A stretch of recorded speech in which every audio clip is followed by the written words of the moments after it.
સુરત શહેર cyber crime સેલે એક મોટી સફળતા મેળવી છે।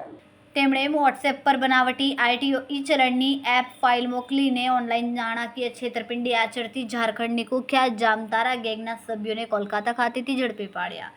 સાયબર ક્રાઇમ સેલ દ્વારા મળેલી માહિતી મુજબ 27 ઓગસ્ટ 2025ના રોજ એક વરિષ્ઠ નાગરિકને વોટ્સએપ પર અજાણ્યા નંબર પરથી એક આરટીઓ ઈ-ચલણની એપ ફાઇલ મળી હતી। પીડિતે આ ફાઇલ ડાઉનલોડ કરીને પોતાના ક્રેડિટ કાર્ડની વિગતો ભરીને પેમેન્ટ કરવાનો પ્રયાસ કર્યો, જો કે પેમેન્ટ બટન પર ક્લિક કરતાં જ પેજ બંધ થઈ ગયું।